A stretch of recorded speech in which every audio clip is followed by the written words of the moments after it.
Hi everyone, my name is Evan Erickson and I'm a clarinetist and composer currently studying at the University of Memphis. For Clareidoscope 2024, today I will be giving a lecture presentation on the topic of providing opportunities for under-resourced composers. Starting in 2021, I began hosting an annual Call for Scores opportunity specifically aimed at composers around the world who have no way to get their foot in the door because they lack the resources to get their music performed or recorded. In today's composition landscape, all of the opportunities and competitions that are out there are largely in favor of composers with access to a music degree. When you get to go to music school, you really have time in private lessons to refine your skills as a composer, but you also have ready access to performers and recording equipment to get the best possible representations of your music possible. And you also, most opportunities that exist for composers to apply to require you to be 35 years old or younger, which is largely the demographic of students in music school. But what about the composers around the world who, because of their geographical location, they might not have access to a music school? Or maybe they got into composing later in life and are now ineligible to, because of their age, to apply to most of these opportunities. Maybe the cost of attending a music school or hiring performers or considering a career in this field wasn't something they could pursue. Or maybe even luck or disabilities got in the way of meeting performers and getting your music recorded. Well, starting in 2021, I started hosting this Call for Scores, and I've been able to receive around 400 submissions from composers representing more than 50 countries around the world. These are all composers who have heard 5 or less of their pieces performed in their life. I've been able to select 14 of these composers to give one of, if not the first premieres of their music to, and half of these 14 composers are from non-US countries like Iran, South Africa, Italy, Mexico, and the United Kingdom. When I started this opportunity in 2021, I started by just fundraising $250 from friends and supporters towards the end of high school. And along with chipping in some of my own money, I got a 1-year subscription for a website and hosted my first Call for Scores, specifically asking for clarinet music by composers who had never heard their music performed. And I was able to select 7 composers that I played their pieces for one of the first times. In 2022, I upgraded the opportunity from some funding from the University of Memphis, and I was able to double the amount of money that I could offer as a cash prize to selected composers and received nearly 3 times the amount of submissions. But in 2023, I won 3rd place in a pitch competition on my campus, which allowed me to substantially upgrade what I was able to offer through my Call for Scores. I was able to select 3 composers that I paid $400 each to compose a brand new clarinet and saxophone duo piece. And since then, I've been invited to premiere these pieces at a couple of national conferences. And this was the first year that I was sponsored by a company like the music notation software Finale. And in May, I will be coming out with a professionally recorded album of all of these pieces, which is leading me to this year, where starting in April, I will be releasing my 4th Call for Scores, and I've already been able to fundraise more than the past 3 years combined through being sponsored by Royal Global / Brian Corbin Clarinets, been sponsored by Dorico, Note Performer, received some donations from the Memphis community and businesses in my area, and I have plans to double the amount of composers that I can help in paying $500 each to commission brand new music. And with this, I'll be hiring real professional performers to give the best possible performance of this music possible so that these composers can start building their name and having a great representation of the music that they write. But why do I host this opportunity? I come from a low-income family myself and was very close to having to give up music entirely. When I started off my journey with music, it was the key to finally being able to have friendships and have something that made me feel fulfilled and allowed me to see more of the world than just my small town Dubuque, Iowa area. But towards the end of high school, when I was coming up on graduating and having to think about college degrees and career choices, and it was around the same time as COVID, and I didn't have financial or moral support from my parents to go into debt for a music degree.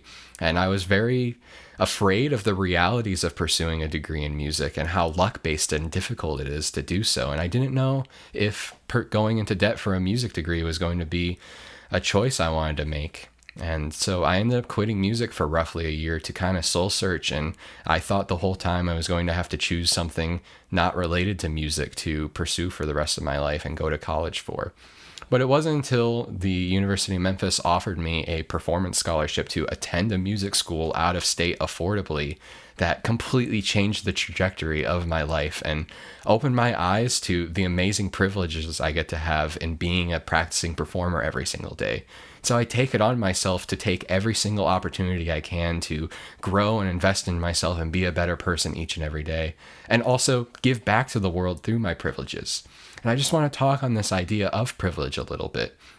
There are so many musicians around the world who get put in similar crossroads of having to choose between going down a music path or having to put music on the back burner or give it up entirely. And there's a lot of composers who have to give it up. But those of us who get to be practicing musicians in music school or professional performers or get to play our instruments at all, we get to play music every single day. And I think sometimes this gets taken for granted in the constant pursuit of being the best we can on our instruments or preparing for that jury or recital or professional audition coming up, when we have a real ability to give back to the world and help people that are in positions that, they don't have the same privileges of getting to be a practicing musician as us. To give a bit of background on who these under-resourced composers are that my opportunity is reaching, I've chosen the stories of 3 of the past composers I've selected through my call for scores. Thomas Ashcombe is a 30-year-old composer from the United States who works at Target, and he's never received a music education in his life. But he ended up composing my favorite clarinet piece that I've ever played. And as part of the 2021 Call for Scores, I gave Thomas his first ever music composition premiere. James Gerard is a 70-year-old composer from the United Kingdom who had a full career in IT and is now retired. Over the past couple of years, he's decided to get into music composition and is currently pursuing a master's in the United Kingdom. But because of his age, he's ineligible to apply to a lot of composition opportunities. So, as part of the 2021 Call for Scores, I also gave James one of his first ever music composition premieres. Anemi is a 39-year-old composer from South Africa, and last year I was able to select her to commission a brand new clarinet and saxophone duo piece. She previously had a career in the industrial engineering and supply chain industry field. She got her undergraduate degree in this field and had a career for roughly a decade, but she experienced a major health crisis that pushed her out of this field entirely. She decided to fall back on her childhood passion of being a viola player and decided to pick up music composition. Every single one of the 400 composers that submitted to my opportunity has a story like these 3 composers that doesn't fit the normal mold of getting to go to a music school or having all of the resources to refine yourself as a composer and get the best representations of your music that's not readily available for them. So how do I find these under-resourced composers? Well, it's actually extremely easy. It's as simple as going on a Facebook group like Performers for Composers, Composers for Performers, which has roughly 43,000 musician members on it looking to collaborate with new music. There's also the normal composition opportunity websites, but one of my favorite places to find these composers is youngcomposers.com, where every day you see dozens of budding new composers with unique voices to express showing up who have only heard their music played by computer MIDI. And once you find these composers, all you have to do to start a collaboration with them is just ask. There are countless composers who would jump at any opportunity to write you a brand new piece just to get it played. When I started my Call for Scores in 2021, I didn't have it built to the same level, to the same standards of fairness and accessibility that I've wanted to build it into today. But I started off just wanting to play solo clarinet music by composers who had never heard their music performed. And by having my Call for Scores exist and hosting this opportunity, in 2021, 21 brand new clarinet pieces were written and submitted just to my opportunity, just to have the chance at getting it played. Now that I've moved forward with my opportunity and collaborated with the American Composers Forum, I do want my opportunity to be as accessible as possible, and I've chosen to include the financial backing behind my project. I've moved into, instead of paying composers $50 or $100 as a prize for their time, I want to compensate the composer's time in spending their time writing a brand new piece, and don't want their time to go uncompensated. So I've moved into the commission platform where I request 2 pieces from composers that best represents their work, and a short essay on why being selected for my opportunity would be important to them. And this has allowed me to, pay for the composer's time in writing a brand new work. But you should offer what you have available. So many composers at such an early stage in their career are completely understanding that not everyone has $500 plus commission budgets just to go towards every composer they want to work with. All you have to do is just find someone and ask to start a collaboration, and they'd be flattered to write you a new piece. Even if you just have a performance, or better yet, a recording that you can offer them, composers would love to work with you. And I think it's so important to invest into these under-resourced early career composers, because they are the future of music. The more accessible music is as a whole, and the more opportunities we provide and open up for the world, the more the music world will continue to grow and innovate and lead to composers who will be the next Stravinsky or Mozart or John Cage that impacts the music world and keeps moving our art form up. And every time we host an opportunity for a composer to learn and grow, it builds them closer to their 10,000 hours of getting to be someone who understands composing and wants to, do it with their life. When so many opportunities and contests are riddled with $35 fees just to blindly submit your music and then not be chosen over a student studying at Juilliard with a top composition professor in the world, it makes it discouraging, and a lot of people quit, and it's hard to compete.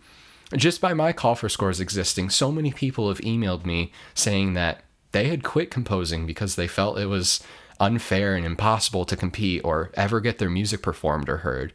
But because my opportunity exists, they end up coming back to write a brand new piece just to submit to me.